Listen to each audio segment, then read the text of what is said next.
Hi කොහොමද ඔයාලට? ඔන්න 2026 මගේ පළවෙනි බ්ලොග් එක අරගෙන තමයි මම අද ආවේ. ඉතින් මම මුලින්ම මේ ලැබුවා වූ නවවසර ඔයාලා හැමෝටම සුබම සුබ නවවසරක් වෙන්න කියලා ප්‍රාර්ථනා කරනවා. ඉතින් මේ තමයි අපි රාගම තේවත්ත පහලිය බලන්න ගිය ගමන. So let's go.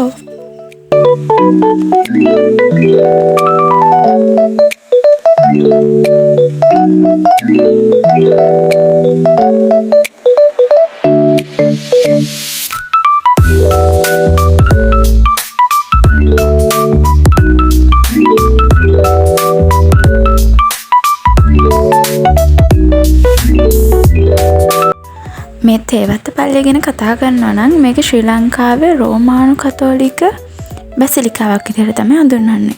ඒ වගේම 1911 දී මුලින්ම මේක කුඩා යාඥා මධ්‍යස්ථානයක් විදිහට තමයි ආරම්භ කරලා තියෙන්නේ. හැබැයි පස්සේ මේකට එන වන්දනාකරුවන් වැඩි වීමත් එක්ක මේක බැසිලිකාවක් විදිහට ප්‍රකාශයටපත් කරලා තියෙනවා. 1974 පෙබරවාරි 6 තමයි මේක බැසිලිකාවක් විදිහට ප්‍රකාශයටපත් කරලා තියෙන්නේ.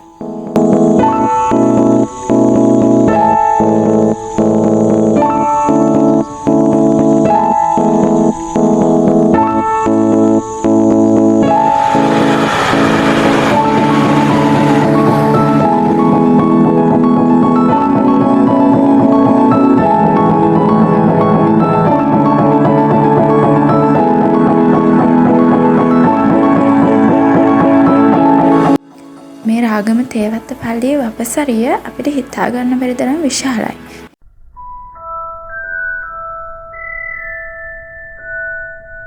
ඒ වගේම මම දැකපු ලස්සනම තැනක් තමයි මේ තේවත්ත පල්ලියේ මෙන්න මේ ස්ථානය.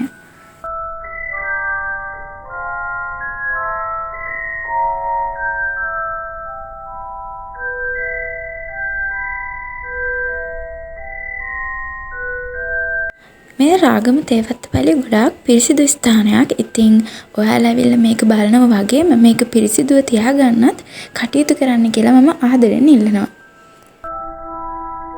ආයෙත් අලුත් vlog එකකින් හමු වෙනකන් ඔයාලා හැමෝටම සුබම සුබ දවසක්.